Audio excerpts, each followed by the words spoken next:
사무엘하 강의 54번째 시간으로 성도에게서 나타나야 하는 모습이라는 제목으로 말씀을 보겠습니다. 신앙생활을 하면서도 자신이 구원받았는지 혹은 구원받았지 않았는지 의문이 생길 때가 있습니다. 그런데 이런 의문을 가지고 있다는 것 자체가 그 사람이 구원받은 사람이라는 이러한 증거이기도 합니다. 왜냐하면 하나님이 자신을 구원하지 않았고 자신이 버림받을까에 대한 그러한 두려움 자체가 바로 구원에 대한 열망이 마음 안에 있기 때문이죠. 하나님을 알지도 못하고 또한 신앙생활을 하지 않는 그런 세상 사람한테 가서 너 혹시 구원받지 못할까 봐 두렵니?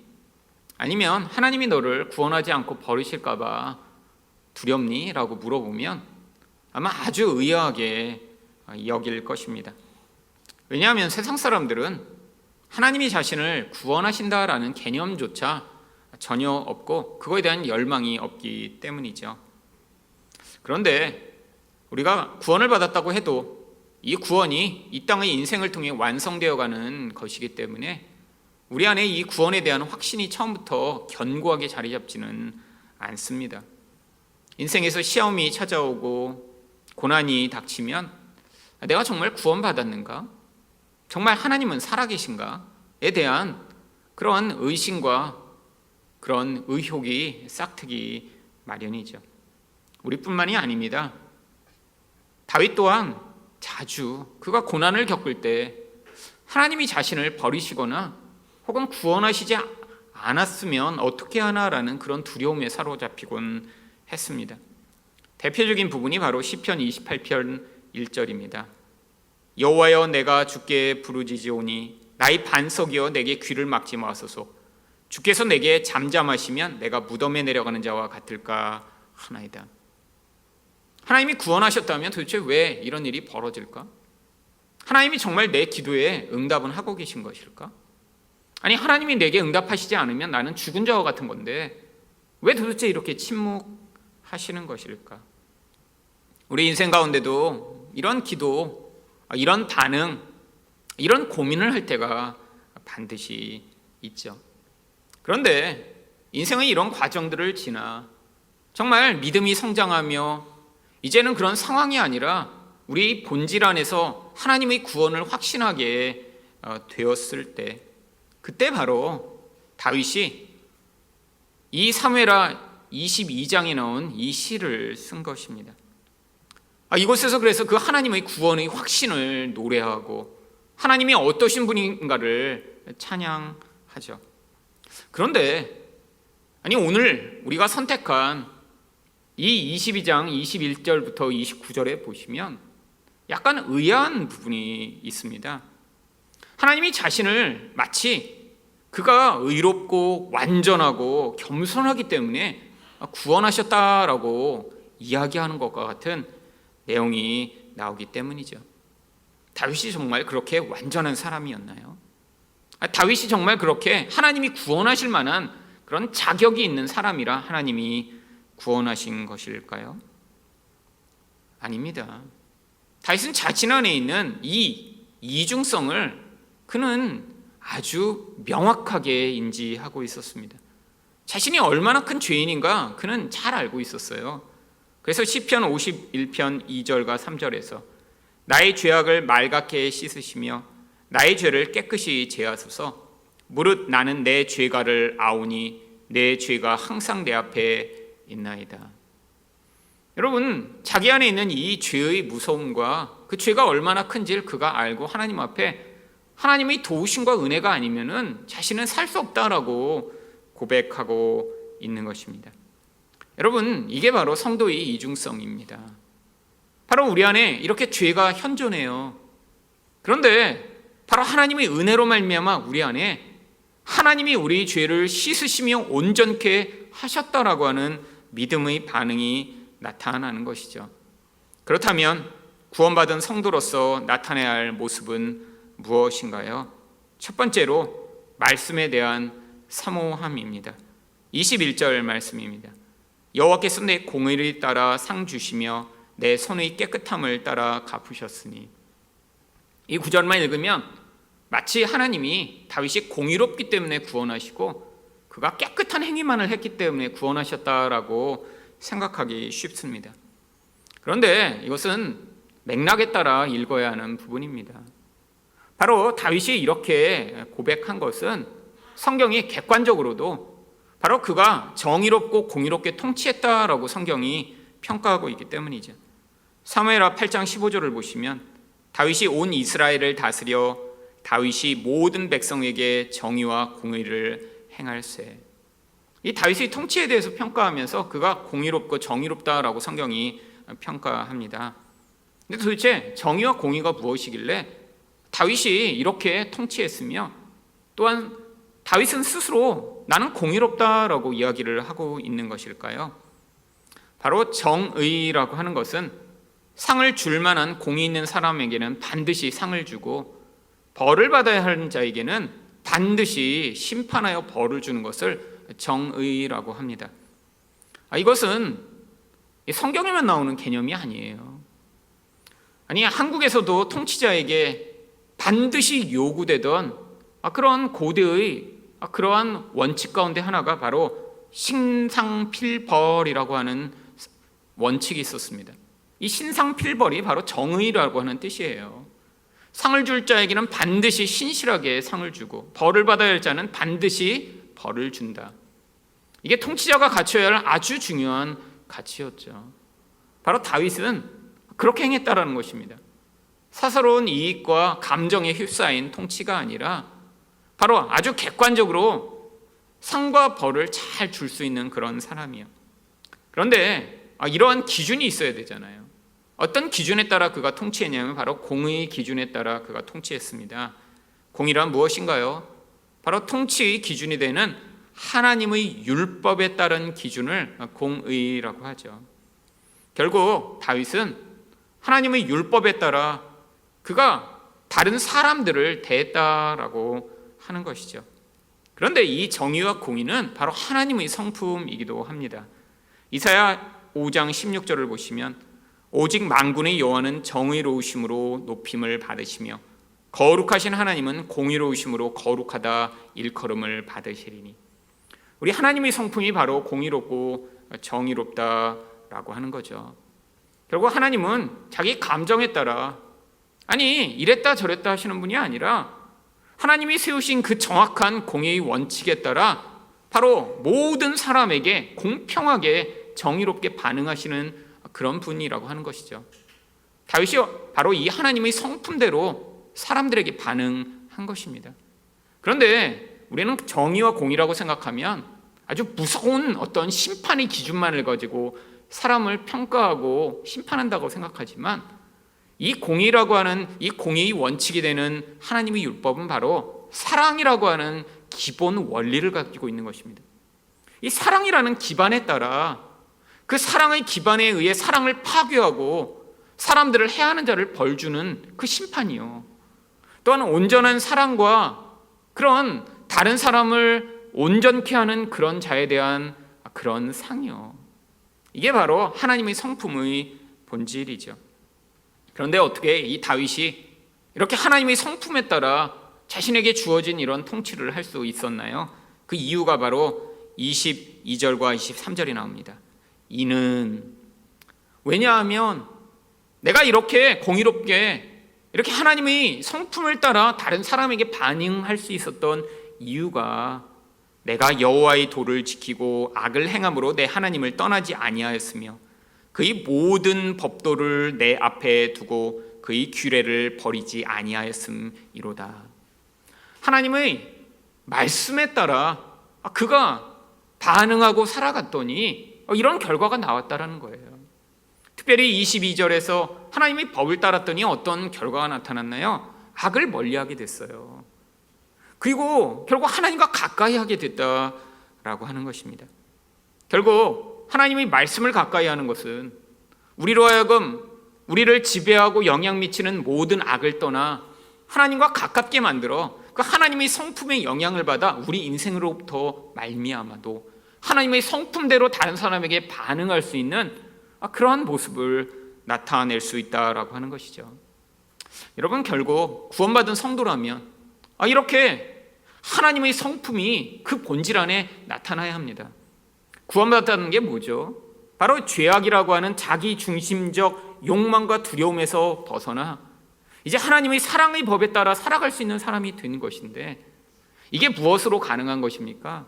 바로 하나님의 말씀에 대한 사모함과 하나님 말씀에 대한 그런 열망이 있을 때 우리가 하나님과 함께하여 그 하나님의 모습이 우리를 통해서도 나타나게 되는 결과라고 하는 것이죠.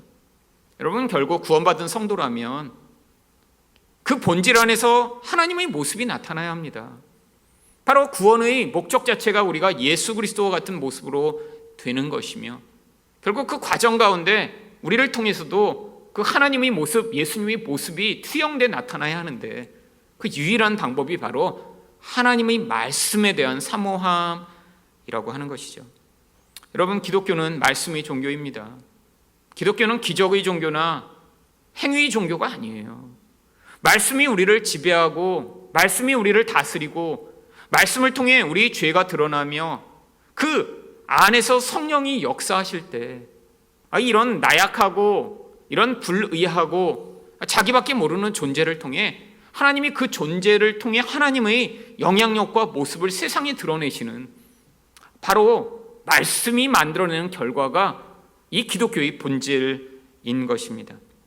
여러분, 그렇다면 구원받은 성도라면 반드시 이 말씀에 대한 사모함이 그 안에 자리 잡겠죠. 말씀이 없다면 늘 악에서 떠나지 못할 것이고요, 말씀이 없다면 하나님의 모습이 그 안에서 나타날 리 없기 때문이죠. 여러분이 정말로 구원받았는가 구원받지 않았는가 궁금하시다면 여러분이 하나님의 말씀에 대한 태도를 보면 알 수 있습니다.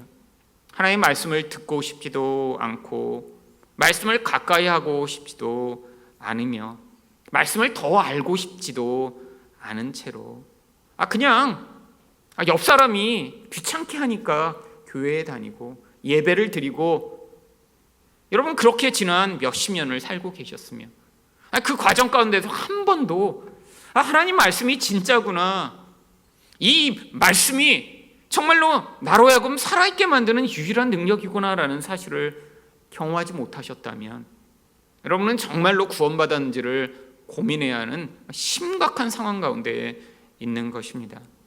하지만 여러분의 인생 가운데 말씀에 대한 사모함과 그것으로 말미암아 여러분 안에서 그 하나님의 뜻을 따라 살고 싶은 열망이 생기신 적이 있다면, 비록 그것이 지속되지 못하고 자주자주 실패할지라도 여러분 안에 바로 그 열망을 통해 여러분이 구원받은 하나님의 백성임을 증거하는 것입니다. 두 번째로 성도에게서 나타나야 하는 모습은 무엇인가요? 완전한 의에 대한 확신입니다. 24절 말씀입니다. 내가 또 그의 앞에 완전하여 스스로 지켜 죄악을 피하였나니. 여러분, 여기 있는 이 완전이라고 하는 것은 죄가 하나도 없음에 대한 바로 의라고 하는 뜻입니다. 완전하다고 해서 아무런 흠도 없고 아무런 잘못도 없다라고 하는 의미가 아니에요. 바로 이 완전이라고 하는 것은 하나님이 의롭게 여기시는 하나님의 완전한 기준을 덧입은 것을 이야기하는 것입니다.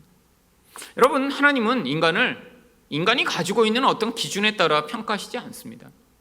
사람은 자기를 바라볼 때 내가 뭔가 부족하다라고 생각하는 그 기준들이 굉장히 많죠.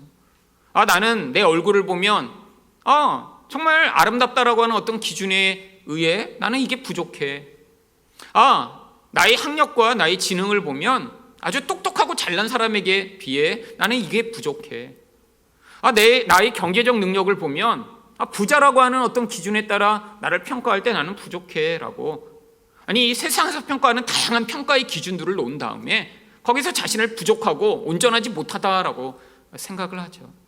여러분, 그런데 하나님은 우리를 그런 기준으로 평가하시지 않습니다. 하나님이 우리를 평가하시는 유일한 기준은 의라고 하는 기준밖에 없어요. 하나님은 우리가 키가 얼마나 크냐, 피부가 어떤 색깔이냐, 얼마나 공부를 잘하고 얼마나 돈이 많고 얼마나 열심히 살고 있는가, 이런 기준으로 우리를 보고 계시지 않아요. 하나님이 유일하게 보고 계시는 기준은 의라고 하는 기준밖에 없습니다. 그런데 이 다윗은 그 의라고 하는 기준 안에 자기가 완전하다라고 지금 이야기하는 것이죠. 여러분, 그렇다고 이 다윗이 자신이 나는 죄도 짓지 않았어, 나는 완벽한 그런 존재야라고 이야기하지 않습니다. 이 다윗은 자기 안에 있는 그 죄의 무서움을 바로 이렇게 고백합니다. 시편 51편 5절입니다. 내가 죄악 중에서 출생하였으며 어머니가 죄 중에서 나를 잉태하였나이다. 여러분, 이 다윗 안에 있는 이 죄의 뿌리가 바로 자기가 무엇을 잘하고 잘못하고 이런 결정을 하기 전부터 영혼 안에 내재되어 있었다라는 것을 고백하는 거예요. 태어날 때부터 바로 죄 가운데 태어나 죄의 영향력 가운데 살아가며 죄를 지을 수밖에 없는 존재라고 고백하는 거예요. 여러분, 그래서 다윗이 의존하는 게 무엇입니까? 하나님의 긍휼과 은혜입니다. 그래서 시편 51편 7절에서 우슬초로 나를 정결하게 하옵소서, 내가 정하리다. 나의 죄를 씻어주소서, 내가 눈보다 희리다. 여러분, 하나님이 씻어주셔야 깨끗하게 되고 하나님이 용서해 주셔야 온전케 된다라고 하는 것을 고백하는 거예요. 여러분, 근데 이곳에서 다윗이 하나님, 내가 지금 이렇게 완전한 존재입니다 라고 고백하는 건 어떤 고백인가요? 자만함인가요? 아닙니다. 하나님이 자신을 용서하셨고 자기의 죄를 씻어주셨다라고 하는 것을 이제 온전하게 믿는 믿음의 고백인 것이죠. 여러분, 인간은 죄를 해결할 수 없습니다. 죄를 씻어낼 수 없어요. 이 죄라고 하는 것은 인간의 영혼 안에서 인간 안에 내재되어 있기 때문에 아무리 열심히 살고 아무리 애를 쓰고 아무리 도덕적 생활을 하려고 해도 벗어날 수 없어요. 여러분은 그런데 인간이 이 죄에서 벗어날 유일한 길이 바로 이 죄를 해결해 주실 수 있는 하나님 앞에 나아가는 것입니다. 그래서 요한일서 1장 9절은 무엇이라고 이야기하나요? 만일 우리가 우리 죄를 자백하면 그는 미쁘시고 의로우사 우리 죄를 사하시며 우리를 모든 불의에서 깨끗하게 하실 것이요. 여러분, 성경이 이것을 약속하는 것입니다. 우리는 해결할 수 없는데 하나님 앞에 나아가 바로 하나님이 주시는 그 예수 그리스도의 은혜 안에 들어갈 때만 인간은 완전한 존재가 될 수 있다라고 하는 것이죠.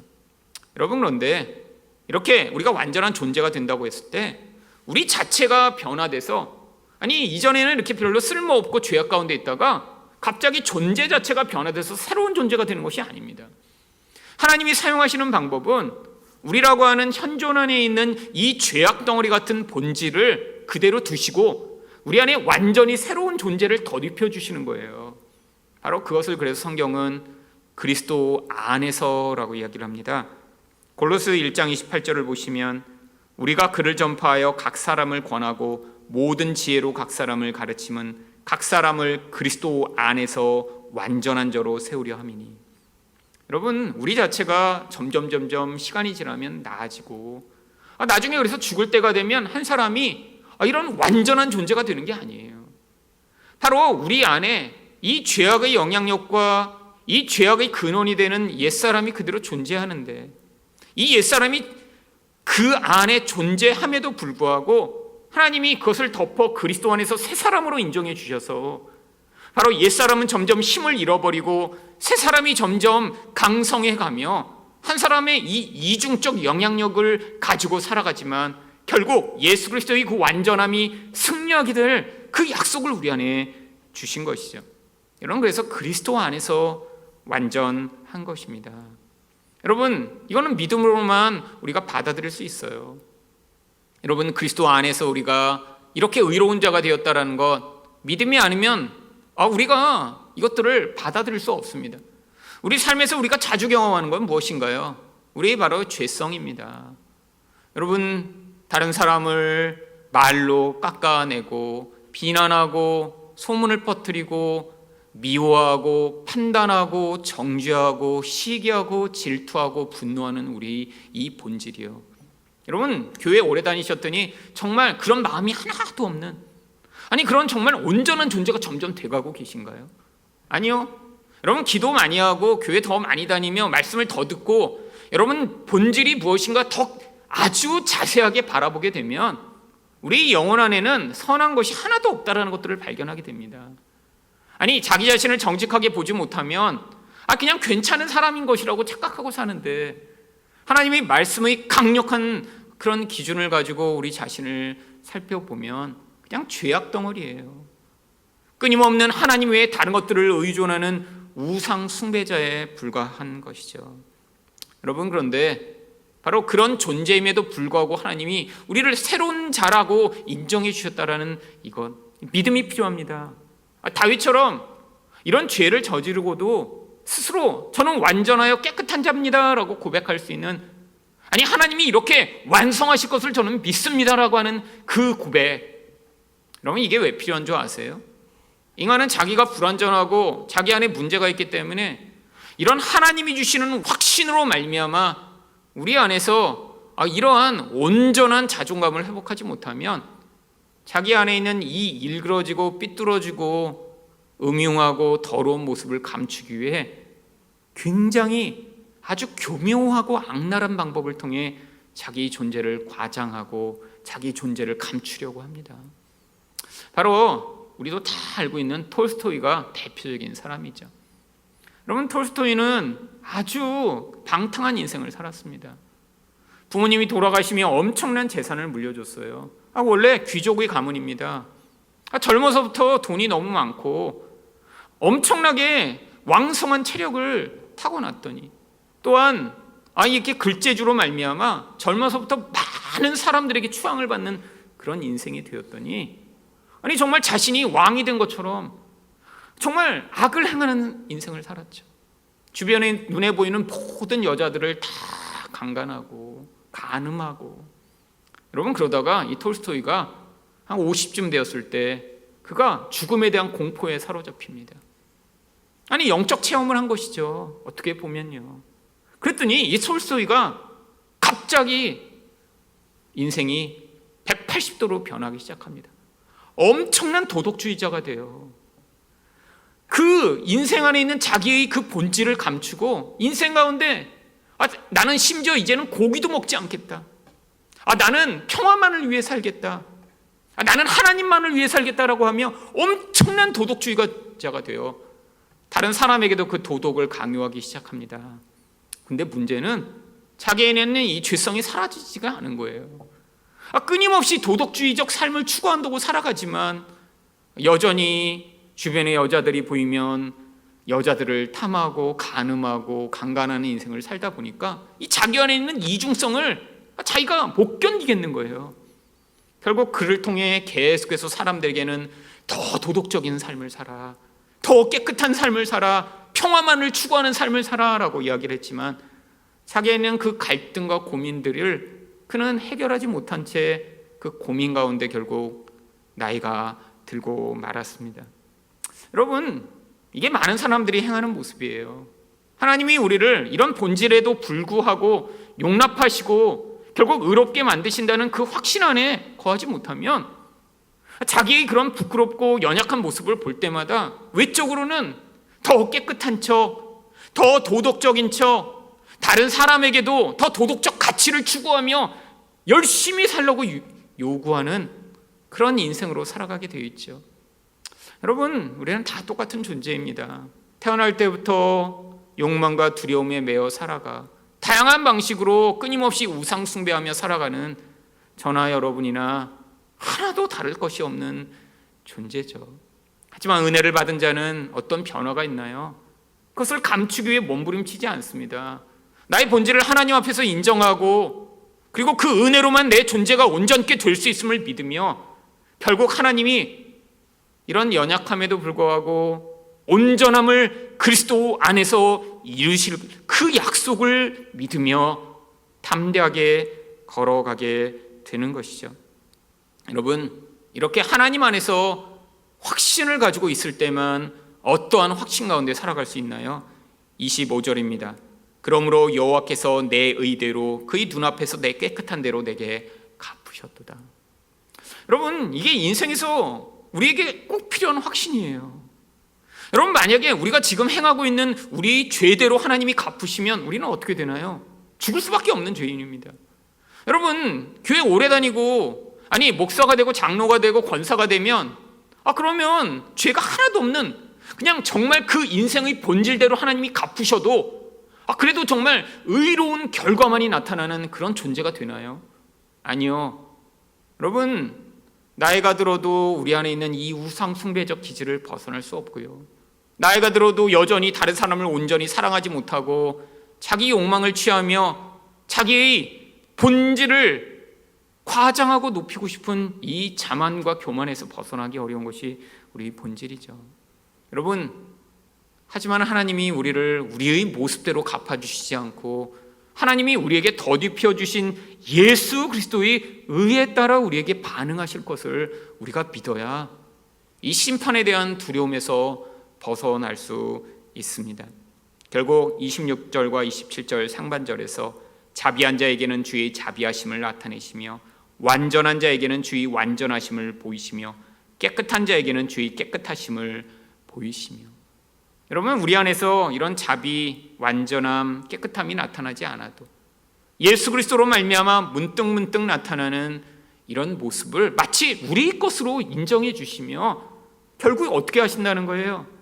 최후의 심판을 당하지 않게 하시며 마치 우리가 이런 인생을 산 것처럼 하나님이 용납해 주신다라고 이야기하는 거죠. 이거 얼마나 큰 은혜인가요? 여러분, 우리 인생 가운데 우리는 우리 죄악으로 말미암아 끊임없는 악을 행하고 살았는데도 불구하고, 그럼에도 불구하고 하나님이 최종적으로는 마치 우리가 예수님처럼 살았다라고 인정해 주시며 그 무서운 심판을 면하게 해 주신다니요. 여러분, 그런데 바로 이 하나님이 주시는 완전한 의의를 받아들이지 않은 자의 결국은 어떤가요? 27절 하반절을 보시면 사약한 자에게는 주의 거스리심을 보이시리이다.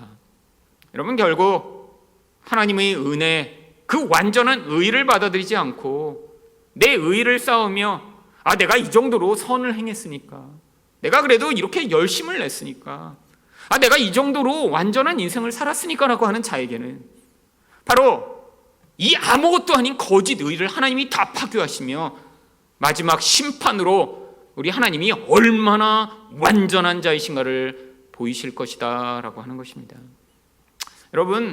여러분이 정말 참 구원받은 성도라면 이 예수 그리스도로 말미암아 주신 완전한 하나님의 의를 믿음으로 언제 죽어도, 아니 지금 심판이 임해도 제가 하나님이 저를 그리스도 안에서 용납하시고 온전하다고 인정하실 줄 믿습니다라는 그 믿음 안에 살아가는 자가 될 수 있는 것이죠.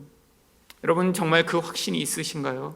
아니, 하나님이 여러분에게 지금 심판하시며 그 죄를 물으실 때, 하나님, 저는 이런 죄악된 존재이지만 하나님이 말씀에 약속하신 대로 그리스도 안에서 저를 완전하다고 하셨사오니 제가 심판을 통과할 줄 믿습니다라는 그 믿음, 이 믿음이 있을 때 우리는 죽음의 공포, 그 죽음이 가져오는 무서운 압박으로부터 자유를 얻으며 그 죽음에 매여 있는 자처럼 인생을 살지 아니하고 그 죽음마저도 넉넉히 이길 수 있는 담대한 자로 살아갈 수 있는 것입니다.